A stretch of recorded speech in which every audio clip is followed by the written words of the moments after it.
Everybody, like so many college football teams around the country, the Edward Waters Tigers are prepping to open their season this weekend. But unlike the other teams, the Tigers are having to do so in the wake of a mass shooting that took place up the road from the university. A shooting that took the lives of 3 innocent people and has so many here on our First Coast hurting and asking why. Tonight, for the first time, we're hearing from the EWU football team. All right, Coach, a new season is upon us. For the first time in my career, I'm having to sit down with a coach under these circumstances. So a week ago, we had a shooter take 3 lives, 3 black people's lives here in our city. He first started on this campus. Students saw something, they said something, the security came in, the security asked him to leave, he left, but 3 lives were lost down the road. I've been doing this for 20 years in December. The shootings have become all too common, us reporting them now. It's difficult for me to process. How are you processing all of this? Well, to say I'm processing it and digesting it is, I guess, 2 totally different conversations. But when it comes to the young men that, excuse me if I will, God has placed me to be in charge of, I have to be completely transparent with them.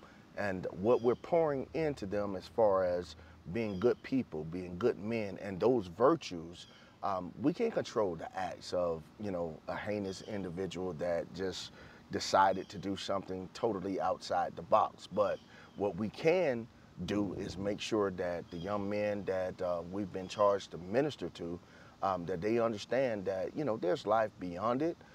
Help them understand them. A lot of them, some are fathers, they're students, they're kids, so they come from different walks of life. And we just kind of meet them where they are. Football is how we meet them, but the ultimate charge is to help them become better men, better people, so they can go out into the community and hopefully, and taskfully not be able to pour into the heinous acts of what has happened.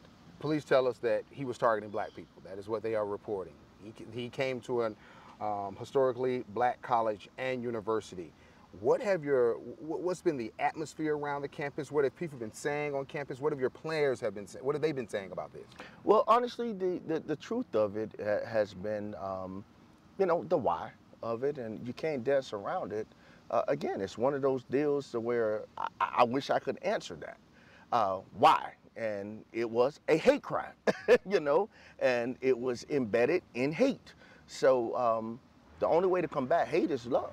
And we have to continue to show these young men what true love looks like. Do you feel safe? Do your players feel safe on this campus? Yes.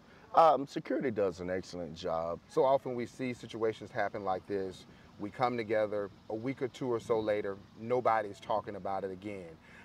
What must we do to keep the conversation not only going, but to really, what do we need to really affect change? Racism just didn't start yesterday. We got to make sure that, we don't minimize it by not talking about that it's alive and it's well.